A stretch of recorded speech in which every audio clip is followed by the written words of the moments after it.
So, welcome back to 3rd Age Reforged and to another battle replay, and today we have one of the rarest beasts of all really, because it's actually just a 1v1, albeit it's a 1v1 on a rather intriguing map. This is actually a map that I've played on before once, and I believe it was also one that J-Monster covered on stream. I can't remember what the exact name of it is actually, but we do have this little settlement here. We have numerous river crossings and a bridge crossing to sort of get across the river that runs through the middle, and there are also a few terrain types, like for example over here you can see this darker section of terrain. I believe it's counted as scrubland, which is actually more difficult to move through. It will tire your troops out and slow them down as they move through it, so that's something to bear in mind, albeit that's not where the battle will be taking place today, but it was in the last battle that was shown on this particular map by myself and J-Monster, where the final scrap essentially happened down here, and it ended up going in our favour in the end, which was quite nice.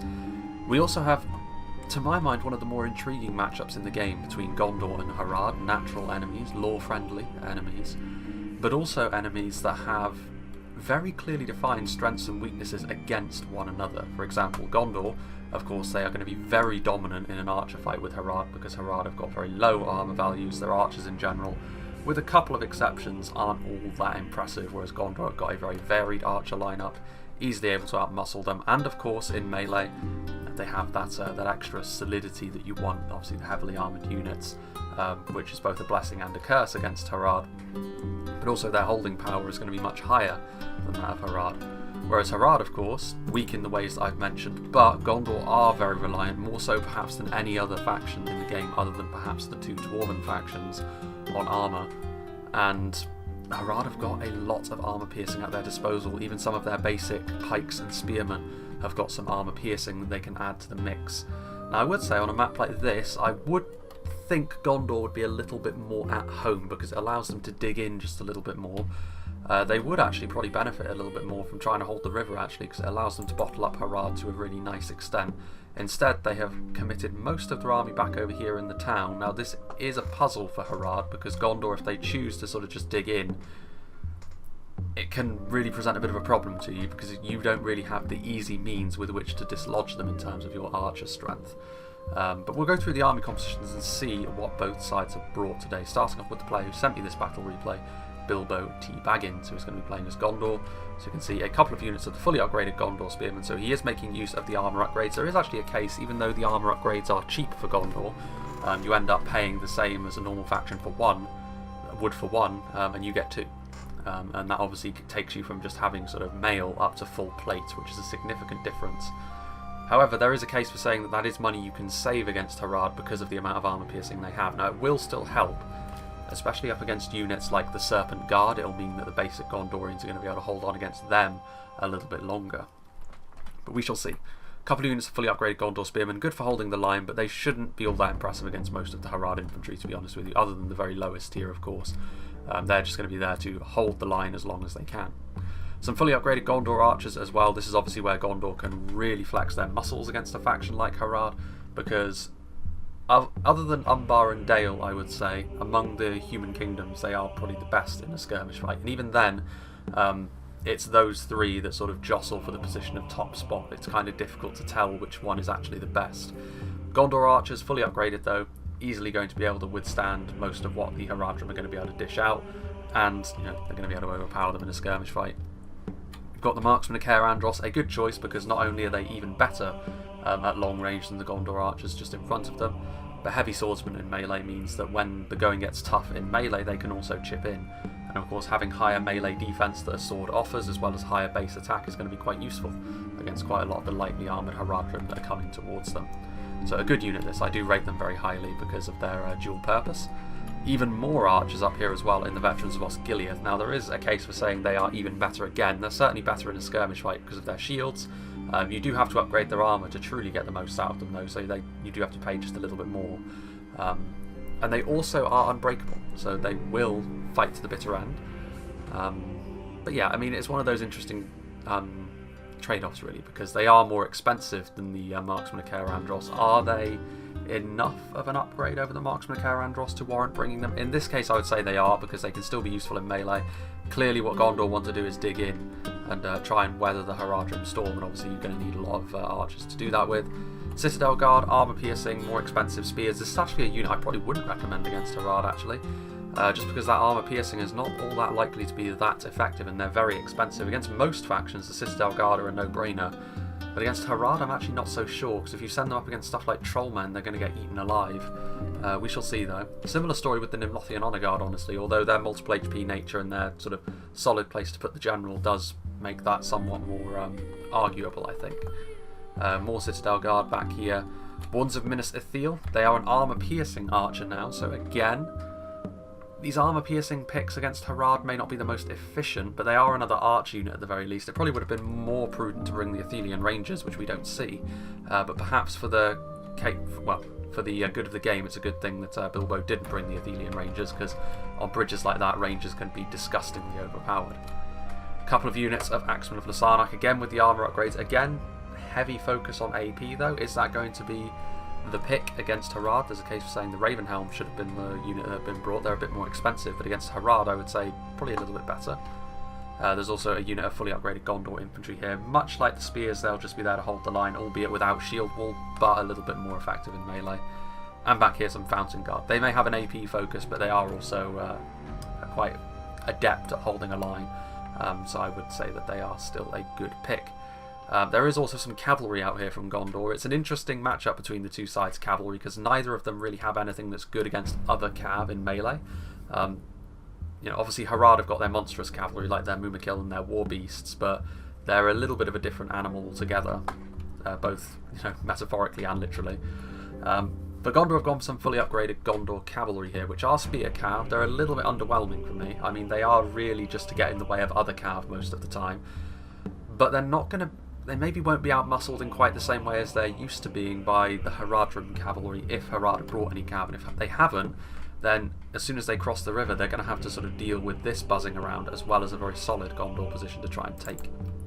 Speaking of which, Rusty Shackleford is playing as Harad. He's gone for some Southron Warband and Southron Pikemen in numbers. Definitely the right move against Gondor, because you're going to need to lean on your numbers a little bit as Harad against Gondor, I think. There's obviously quality that you will need, but I do think the Southrons represent a really good low-cost option against most armoured factions, because, yeah, they're not going to overpower many units, but the additional AP you have throughout is going to really add up over the course of the battle, and both the Warband and the Pikemen are going to be really good at that. The Pikemen in particular, though, are going to be very very open to attack from the Gondorian archers, so it will be interesting to see how that develops as the battle goes on. Some fully upgraded dismounted Serpent Guard, so the armour will mean they're a little bit more resilient to the arrows, and they're very good in melee actually in terms of their ability to dish out damage. They will be superior to the standard Gondorian units, albeit against stuff like the Citadel Guard and the Fountain Guard they will still probably struggle, but it's nice to have a more survivable unit in the Haradrim lineup that isn't quite so open to attacks that are good against low armoured units. Trollmen, of course, must bring against Gondor. Must bring in most cases, to be honest with you. Like, the Trollmen are just such an important part of how Harad do their damage. They're very tough to bring down because of their multiple HP. They may not have the biggest armour, but that second hit point really does make a difference. Large attack values, armour piercing, and they have a shield as well. They are effectively shock infantry with a shield, which, again, it makes them such a good unit for them to have in this situation. And I think if Harad are going to have success here, a lot of it will be built on the backs of the Trollmen. Speaking of which, we've got their big brothers back here as well, the Champions of Nafrat. Again, kind of a no-brainer on a map like this against an opponent like this. Gondor really don't have anything that they would want to go 1v1 with the Champions of Nafrat, to be honest with you. As much as I rate the Nimlothians, a straight-up fight against the Champions of Nafrat is not what they want to be doing. They are one of the scarier shock infantry units in the game, and it will be very interesting, I think, to see how the Champions of Nafrat do, because they will be one of the first targets Gondor will try to focus down, I think, with stuff like the Wands of Minas Ithil being maybe a particularly good choice for that. Muhard Beast Hunters, again, Javelins, something that Harad have quite a lot of. You know, really the only faction I would say that do a better job of Javelins overall would be Rudawa, even if Harad have got the single best Javelin unit in the game. This isn't it, of course, this is just the standard one, the Muhard Beast Hunters, but should still be really useful to then get into position without getting shredded up by the one Gondor cavalry unit or the archers. I don't think the Gondor cavalry is going to be too much of a concern, however, with the Muhard Beastmasters around, because it offers a fast-moving javelin unit, which is effective against cavalry, obviously the camels being effective against horsemen. Yeah, I don't think the Gondor cavalry, as long as the Harad player does his job properly, that Gondor cavalry shouldn't be too much of a concern, to be honest with you. Some dismounted Serpent Guard, a couple more units of them, some more south ones. A second unit of Champions of Nafra, actually, so he's double dipped on them. That will have an effect on how big his army is, and you can actually see that. It's a relatively small Harad army, but 2 units of Champions. It will be interesting. If the fight actually goes to a choke point and it's properly supported by the HARADRIM, who knows what could happen. Another unit of Trollmen and another unit of Muhad Beastmasters. Now, the thing that obviously stands out here, no archers. So they won't really be able to respond at long range to the Gondor archers, and it does really colour how this battle is going to go. Harad are going to have to be very aggressive, and they're going to have to hope that the choke points don't do them in, which may be an issue here, because if they try to cross these bridges, it's going to be difficult for them. But we shall see. If they can get through the bridges quickly, they will be able to overrun the Gondorians, I think, but if they don't, they're going to be trapped, and the archers are going to do their thing, especially against the Southrons. But without further ado, let's begin. Again, I'm coming into this one off the back of the really long siege that we did just before this, so this is more of a bonus than anything else. I felt as though recording a battle of this size would be just fine. For my fatigue, 2 units of Beastmasters is an interesting one. I mean, it does offer more javelins. I'm a little surprised, excuse me, to not see Demons of the Desert. But they would also be very, very open to attack, so perhaps that shouldn't be too much of a surprise. You can see here the classic, the low quality water textures in Medieval 2. Obviously you can actually make the water textures much better, but you need to use Shader version 2 for that. And Silmarillion works okay with Shader version 2, Reforged does not. Reforged crashes an awful lot in Shader version 2 in my experience, so I might try risking using Shader version 2 in any Silmarillion replays I get to try and make the sort of the shadows and the reflections for the water a little bit better. But yeah, it's not worth losing reshade for, let me put it that way. I much prefer having a little bit more vibrancy, especially with how YouTube compression often treats me. This, I think, is good for the quality of the battle, though. I was a little bit worried that Gondor would just sort of wall up in their little village, and that would be that. But Gondor are coming forwards a little bit, which I do rate. He does still have, obviously, some really nice terrain features he can use to his advantage, but it's not quite as obnoxious as using these bridges, which, for Harad, I think would have been a death sentence, to be honest with you. And it will be interesting to see here. The Gondor cavalry is now activated. The Muhad Beastmasters are here. They're going to charge right on into the Beastmasters. I mean, they are spear cavalry, and they didn't really get a charge off there. I think they were trying to go to the side a little bit. And you can see the Beastmasters. The Beastmasters should probably win this fight, although the stretched nature of them does mean actually that the Gondor cavalry had a decent opening to this fight. You can see here, even against a unit which is primarily concerned with ranged attacks, the Beastmasters are doing a good job. There are a lot of Beastmasters in a single unit, though. They're one of those cavalry units which is surprisingly large. The HARADRIM continuing to move forward these camels. It'll be interesting to see how long the Gondor cavalry remains in this fight for, considering the morale debuffing effect camels have on horsemen. This is the one camel unit in the game, after all, so it's a very sparsely used mechanic in Reforged. But it is there. And the Gondor cavalry aren't exactly known for being hugely resolute. The Gondor archers are now in position. As you can see, they're getting their arrows downrange. I think we should actually probably turn down to half speed just for the moment. And the Gondor archers do have a perfect target to go after. It's a good thing these aren't Athelian rangers for the sake of the HARADRIM, otherwise they could be in real trouble. The Gondor cavalry are doing a good job actually of holding back the horde for the time being, allowing Gondor to get themselves into position. They obviously do have these little farmsteads at the top of the hill that they can use to their advantage. Marksmen of Caer Andros are up here as well, so the Gondor firing squad doing its thing. But considering how Gondor has decided to go about their business here, they need the archers to do a good job actually, because if they don't, they've brought so many archers that Harad's arguable overspending into their trollmen units could be pretty devastating for them. Gondor cavalry continuing to try and chase down the more healthy unit of Beastmasters, which is an odd choice to make. Some javelins came forth, as well as a charge coming in now from the camels. This Gondor cavalry isn't going to last too much longer, you would have to guess. Rusty Shackleford is moving forward. I mean, he does have the opportunity here. The problem he does have, though, so many of his units are good targets for the Gondor archers, so he needs to be a little bit reckless in charging up the hill. And I think too many of his units are actually focusing down the cavalry. This is not what he wants to do. It's the sign of a newer player, to be honest with you, to try and sort of target your whole army onto a single unit, which is what it looked like he was kind of doing there. I do hope that he does move up the hill and gets into the Gondorians sooner rather than later. I mean, he is. The camels now have a free run at them here. And if nothing else, this will mean that the archers have to target down the camels as they charge towards them. Gondor have got some marksmen of Caerandros in front here. And the charge is coming in. I mean, they're not going to be able to stop this charge, the Gondorians. The best they're going to be able to do is try and blunt it a little bit by killing some of the riders on the approach. But will they be able to get another volley off? Partially. Some of those ranks at the front didn't actually manage to do so. Again, these are ranged cavalry at their core. You can see javelins also coming in as they charge forward as well. And they're doing a decent job here, the HARADRIM, of just trying to stop the Gondor firing line from doing its thing in quite such an extreme fashion. Harad needs to get up this hill quickly. That is the key to things here. As we go up to 1 speed once again. As the Trollmen charge forward, champions of Nafrat in front. So I mean, their strong units are at the front. These archers will really struggle. Even the marksmen of Caerandros are really not going to enjoy being in melee against some of the Trollmen. But you can see over here, Rusty Shackleford sending his Serpent Guard out wide. It'll be interesting to see how this fight takes shape, because Harad have to sort of condense their forces a little bit here, because the Gondorians are coming forward too now. In come the Gondor infantry.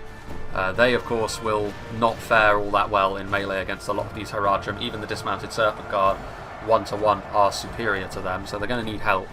Gondor spears coming in, but that maybe isn't the answer to Trollmen, but they may not have a choice. Beastmasters just sort of sticking around in melee. That's not good for their health again. Well, I say that, the marksmen of Caerandros are doing their best to ignore the Beastmasters, actually, and the Beastmasters themselves are actually targeting a unit that's up on the hill. So all is not lost so far for Harad, but these Gondor archers, they're shaken actually. This might be the nearby impact of the Trollman.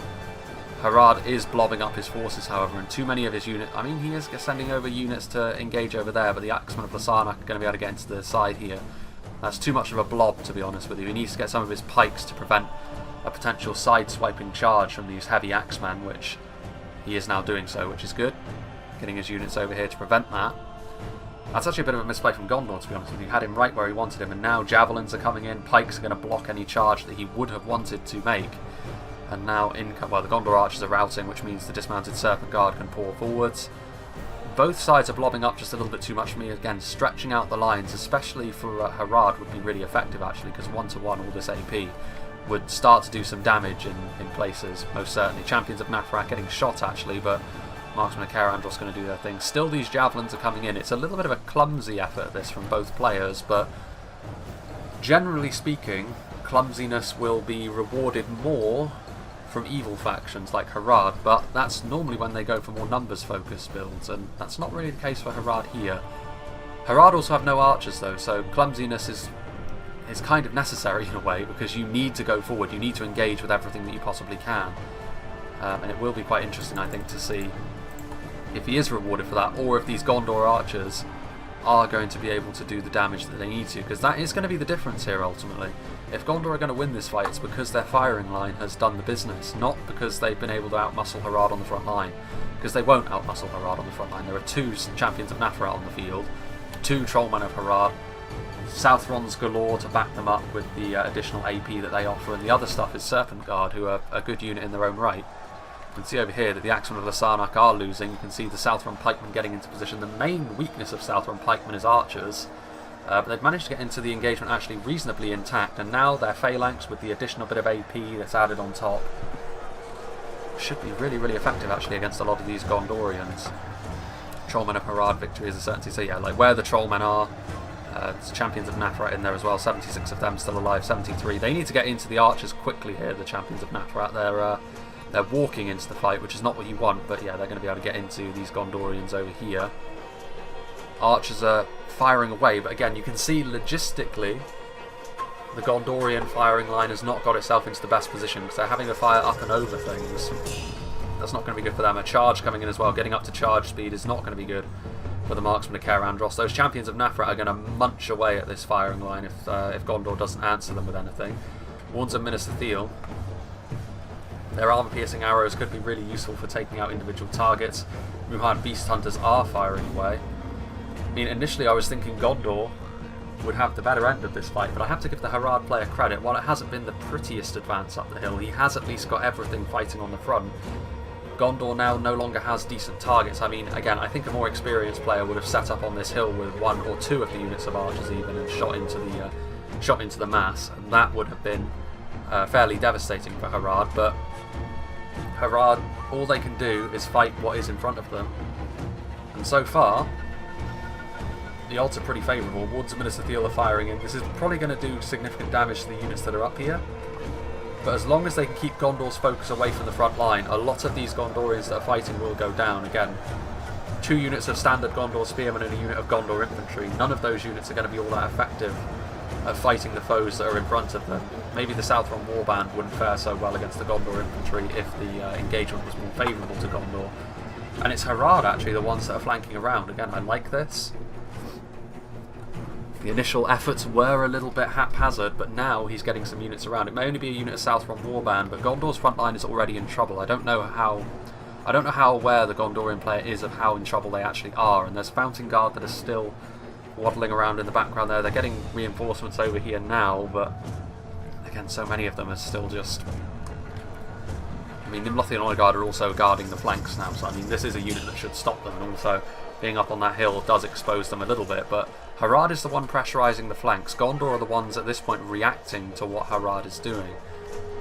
Gondor are more comfortable there than most factions are, but you have to say they're not exactly in the best of positions now, are they, as we go up to 1 speed once again. You had Beast Masters still there. There's not many of them, and there's going to be none of them if they charge into the Nimlothian Honor Guard like that very, very shortly. Harad are in the backline, so and they will be able to stop the veterans of Osgiliath from firing. Now, they may be AP, but this is going to be a bridge too far for them, certainly. Veterans of Osgiliath are not your standard unit of infantry. Now, they may get the odd kill, the Southron Warband, but you would back the veterans in this fight. Although perhaps not. How many losses have they already taken? No, surely the veterans would win that fight. Southron Warband just don't have the staying power, I would imagine. Gondor archers fighting pretty well here. The dismounted Serpent Guard are shaken at this point in time. There are the Trollmen fighting really well on the front line. There's Citadel Guard in there, but you can see a lot of the Gondorians on the front are shaken, and with the presence of the Trollmen, units of, well, I mean, not over 40 now, they're fighting to the death, but there's routing happening in the Gondor ranks, which is not good for them because they need to keep the centre strong. They're doing okay on the flanks, and the Nimlothian Honor Guard are really getting bullied downhill by the champions of Nafrat, backed up by those Serpent Guardsmen, and I find it hard to see how Gondor are actually going to win this fight at this point. Southron Warband are going to charge into the rear here. They need to do so quickly before they rout themselves, but they are, they're squeezing in on the Gondorians here. This is an effort to rout them, because they know that these Southron Warband are going to get shot in the back very, very quickly, and in come the Fountain Guard to do the same. The Beast Hunters are going to get over here, potentially, yeah, they are. They're going to block the Fountain Guard again. I like that from Harad. He hasn't been able to quite rout the front line like he wanted to, but this fight is only going to go in Harad's favour at this point. Saving grace for Gondor is they do still have reserves back here. They may be mostly archers, but these are archers that are good in melee, and they're still firing away at Harad. The more volleys they can get off, the better it will ultimately be for them. There's the champions of Nafrat. Both units of champions of Nafrat fighting. One of them is heavily depleted because of the archer fire, and being in melee with the Nimlothians is a fairly chastening experience. There goes the Gondorian general. Is that going to be enough to cause a rout on the front line? It may very well be. Even stuff like Citadel Guard are wavering at this point. Gondor archers are shaken, completely surrounded by Southrons. In come the Fountain Guard. I think really this was just a... I think Harad did what they had to, but you have to say that I think Gondor, it was poor judgment from Gondor in many ways, not to come across here and make the fight more of an interesting affair, but more in the way that they set up. Everything was just a little bit clumsy. They played into Harad's hands.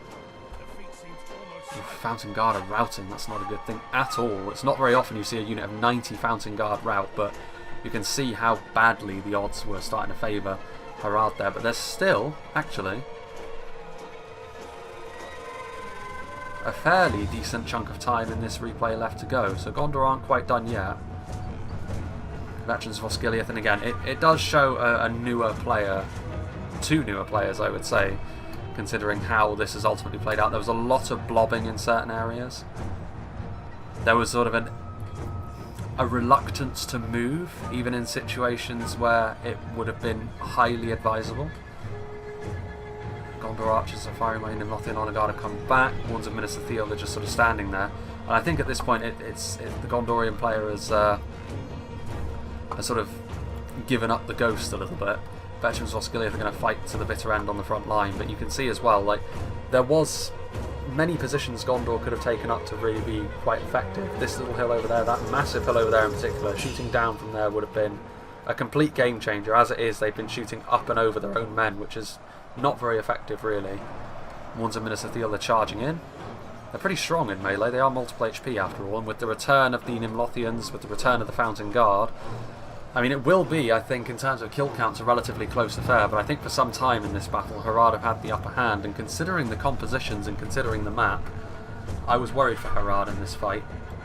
But I think mismanagement from the Gondorian side of things has definitely helped their cause, and now Gondor's final forlorn hope, I think, is to hope that these archers can do the business, but considering the thin nature of this Gondor front line, I mean, to be fair, the Fountain Guard are here, so I mean, they should be able to hold on to things reasonably well, but even now, getting one of those units of archers up onto that hill, firing down into the mass, would be a more effective thing to do. Even, you know, basic Gondor archers, the kill count can start to add up pretty quickly. But this is an example of playing into your opponent's hands, I think. This is the kind of fight Harad always wanted. They always wanted it to be a pit fight, they wanted it to be a brawl. They had all the tools for that. Their entire army was based around that being the case. And I think Gondor allowed that to be what happened. Because Gondor will struggle to just win a straight up slog with trollmen and a couple of units of champions of Nafrat. It's going to be hard for them. But on this occasion, I think you see in this, again, like I said, an intriguing matchup, to be honest with you. You saw pretty much the ideal conditions for the Harad side of things to thrive. And it could have been different, it didn't have to be that way. Gondor, even if they didn't do the dishonourable thing and post up in the village back there, they still had the terrain features and the positions available to them to do the business against Harad here, and in the end they didn't. Fountain Guard doing a good job at holding on, as they often do. Very interesting to see 90 of them rout. It goes to show how much pressure they were under on that front line. The champions of Nafrat coming in. Finally some just straight up volleys that are just, there's nothing in the way. So unfortunately the champions of Nafrat are tough enough that they're going to be able to make it to the Gondor archers. And then it's going to be curtains for them, unfortunately. The Fountain Guard are now just being straight up bypassed. The Trollmen and their Southron allies really showing their class in this battle, you have to say. Again, there's going to be battles where players are more experienced and players obviously can move their units a little bit better, but I would say that both players, I think, are of a similar level of experience with the game here, because both of them, you know, the blobbing in particular, I think, the way that both sides advance towards one another is, it displays a similar level of skill, I think. The difference is Harad has got the army to do that, whereas Gondor much less so. They had a lot of archers. If you're going to invest that much in archers, you're going to need to position them well, and I don't think Gondor did that here. Fair play though, you can see the Southron are still here. Most of the Trollmen have actually sort of transitioned into the back line now.